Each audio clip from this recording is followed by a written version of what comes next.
As we get started here today, this morning, as we dig deeper into this story, into this cry out from Rachel, the mourning mothers, the midwives at their side, and a community suffering great loss and violence, I want to invite you here to take special care of yourself.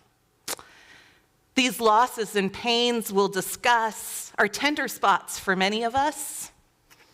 And so notice these tender places in yourself as I share with you here, and take care of yourself in whatever way you need to. We're talking about deep vulnerability, frailty, and violence here. And when we do that, we have to bring courage and care. And so we'll do that together as we wade through these deep waters. So it's in the vulnerability of the incarnation. It's so audacious that it is probably the primary reason that I'm a Christian. That God would come into this world as a baby, frail and needing care immediately. That God would come into this world in a time of violence and oppression, as if there are any other times. And that God would come into this world and need to be rescued immediately. That the Savior of our world would need saving too. And this saving didn't only come from divine power or angels coming down, but the saving came through the community that Jesus was born into, and it extends past it into the east with wise people coming and into the refuge of Egypt that they find themselves in, widening so much that there's an invitation for all of us to participate for the care of God. So in this story we have before us today, Jesus and his family are able to make it out of danger to escape to Egypt and to find refuge there. But what of the other families, the other mothers and sons? Why are some saved and others not? And why must brutality be ever present in our midst? Now, when I get into this kind of questioning lament with God, I'm reminded of a lesson that I learned from one of my professors when I was in grad school in my 20s. I was learning about counseling, and my instructor, Dr. Vargas, would say, "Why is not a useful question?" Well, I was learning about this, and that's to say that in the work that we did with families and individuals, why can be this loaded question? It brings with it a sense of judgment and blame that are underneath some of this why. You might hear it when you ask God why too. And the answers to the questions of why in a counseling context often don't provide the kind of relief that we hope they will. Other questions get us further in this understanding if we can get ourselves to ask them. And so it's here with this reminder present for me and for you as well that I might move from my lament of why God to a different question of God, where are you? And it's in that question that we discover God with us, where God can be found in the middle of our pain and holding us while our hearts cry out. This heart's cry here in our reading, it echoes from Genesis to Jeremiah and into Matthew and all the way into our world today. A sound was heard in Ramah, weeping and much lament. Rachel weeping for her children. Rachel refusing all solace. Her children gone, dead, and buried. Now, this quote from Jeremiah reminds us of the intertwined nature of birth and death, this fragility of life that we have here on earth. Rachel, who struggled to have children, whose path to motherhood included surrogacy and biological children and much trying and waiting. Rachel, in this struggle, dies giving birth to Benjamin on the road to Bethlehem. And it's in the midst of this suffering that the midwife who is with her offers comfort with the news that she's having another son. Thank you, sorry. This hope Rachel had for the future was with her as she lay dying, as she used her final bits of strength to bring Benjamin into the world. Her legacy is the mother of a nation. This woman who quested after motherhood, she was not alive to offer mothering to these children she longed to have. And yet she's given special honor. And it's in that story, I wonder if inside of Rachel's cries, the question lingers, God, where are you? And it's not just a mother birthing a child here that's interesting. This midwife's compelling. She was with Rachel on this road through this birth and Rachel's death. This midwife was present for it all and spoke words of hope. Now, her presence in this story reminds me of other midwives that you may be more familiar with, trickster spirits, Shiphrah and Puah, these midwives in Egypt, who then saved so many infants from another massacre when Moses was born, who were with these Hebrew mothers as they birthed their sons, but refused to participate and intercede on behalf of power. So risking their own lives with the story that they told of these hardy Hebrew women who seemed to give birth so quickly that the midwives could not participate in the genocide that Pharaoh had planned. And even then, even in that, Moses received special rescue in a basket on the Nile. And he finds favor in a house that was determined to kill him and strike him down. And again, before a burning bush, before a cloud by day and a pillar of fire at night, I wonder if these women too cried out, "Oh God, where are you?" And it's in those echoing cries that I wonder too, for you and for me, what your heart is crying out for. Now, I was talking with my sister Jamie recently, and she reminded me of an important question that might help us here. And the question is, if I weren't feeling this, and you can fill in the blank, stress, anger, overwhelm, resentment, whatever it is you got going on, what would I be feeling? This question can get us closer to the truth of what we need and the truth of how we actually are. And it's an important question for me to sit with, particularly when I'm sitting in my own grief. I wish this wasn't true about me, so I'm going to share what I don't like about myself, But my automatic response to grief is anger and irritation. These feelings are some that I had worked really hard as a young child to tamp down because they felt too volatile.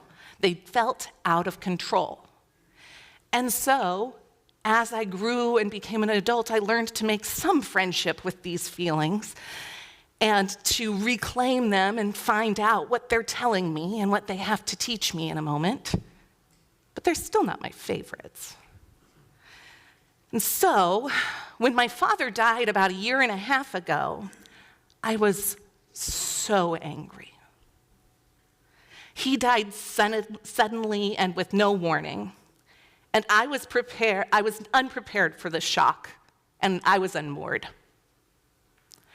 All the softness and gentleness that I could muster was reserved for my mother and my daughter, and everyone else better stay out of my way.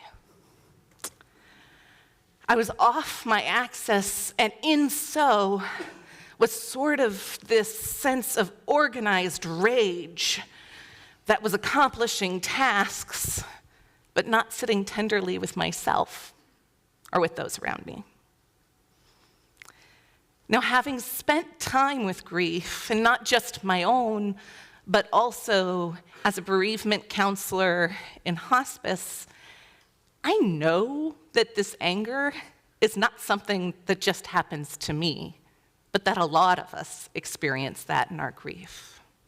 In fact, Elizabeth Kubler-Ross, when she was coming up with her sort of 5 stages of grief for the grief process, includes anger as a part of that. So if that happens for you, if, like me, you find it very unflattering, you are not alone. And yet, even in that, this anger is not the totality of my experience. And if I ask myself the question, what would I be feeling if I wasn't angry? I can make space for what's underneath, for the loneliness, the sadness, the disappointment, and even the peace. We know that expressing sadness and grief, it offers benefits for us, not just social benefits either, but physiological ones. That when we cry, our body's cortisol reduces and other hormones rise up. We can feel good. There's a reason they call it a good cry.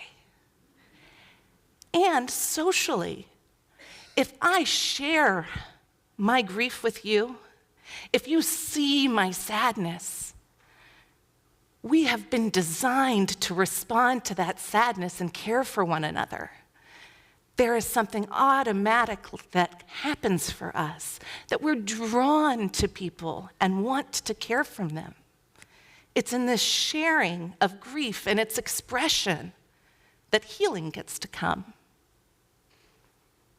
So in these moments of connection, where are we able to give and receive care, to share sorrows, and to act as and to be attended to by midwives of grace? To get at this, which might not be perfectly clear, I'd ask you to consider this. How have you been shaped by your own pain, but also by your willingness to be a witness to the pain of others? One tender component of this for me is within my own family system. So my oldest sister, Kelly, had her oldest son, my nephew Gabriel, 10 years before Cora was born. And in the intervening years between Gabriel and my nephew Luca being born, my sister carried and lost 2 other pregnancies. Being a witness to her pain, I knew that life was precious and that no pregnancy was guaranteed to come to full term. And I was shaped and changed by that intimate knowledge of these losses, so much so that reflexively I held my breath in every doctor's appointment throughout my own pregnancy, waiting for the reassuring thump of the heartbeat to begin. That even as I could feel this life inside me growing and moving, responding to the cold water and jumping up and down, it seemed, on my bladder when I lay down for bed at night, that life was fragile and not guaranteed. I wonder if Mary, too, was filled with these same concerns, Or maybe if in her youth and the angel's declaration, she was able to find a sense of peace in the midst of it all. Or if in walking down the same road that Rachel walked and died, added a sense of concern or foreboding on this trip. If she wondered, or maybe even dared to hope, that she might be more than just a vessel for the divine to be born, but may shape and witness God in the world too. And I wonder if I would have trusted that vision if I were on that same road. Could I have held on to the prophecy and found peace within it? Or even with God incarnate dwelling inside me, would I still be asking, God, where are you? Mary and I, and perhaps all of us, have been shaped by our proximity to pain, holding the tender, precious sense that one gets when we come close to what's so fragile. And we've been shaped by love, too. There's a way that love comes to meet us in these times of struggle when we share the truth of how we are, and that feels like a soft landing. To me, it feels like falling into cushions of love and grace. And I've landed in these cushions of love more times and in more ways than I can count, but I'll share just one with you today. So after my dad's death, in the midst of my rage, one family, the Zalstras, who lived around the corner from us, they would invite my daughter to come over and play. Their own children were older, and so they'd let me know when they got home from school and what the window was between school and soccer or dance practice, and there was an open invitation to bring Cora over. And for me, this felt like life-saving work, because I was so overcome with grief that I couldn't play with her. And she needed that, and I needed it too. And as she played with the children in the other room, I sat with these friends in their kitchen, and I was undone. I didn't need to behave well or have answers. I could just be myself, which in that moment was very messy. And in that moment, even in the middle of all of that mess, I was loved. I wonder, who are the people and where are the places where you have been safe to fall apart? Where you could come completely undone and knit yourself back together? Where you could ask, God, where are you? And maybe a quiet answer could return right here. Now, in this audacious incarnation, Jesus meets us where we are, in our fears and in our grief, in our loneliness and our longing, and even in our unanswerable questions. Jesus sees what we're feeling and even what's behind the feelings we use as shields. And he doesn't leave us there alone. No, we're called into community with one another, to share our losses, to be shaped by our shared pain and the pain of those around us, and to find peace there. Even in the midst of our deepest despair, the places that we can't ever recover from.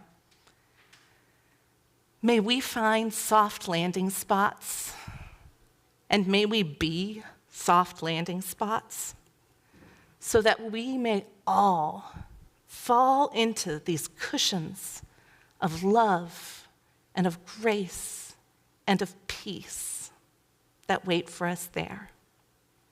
Would you pray with me?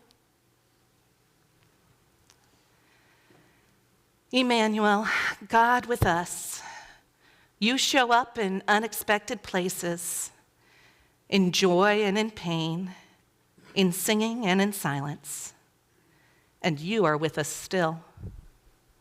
Help us to trust that there will be cushions of love to catch us when it feels like we're free falling. And when we witness pain in those around us, let us be those cushions of love for one another. Amen.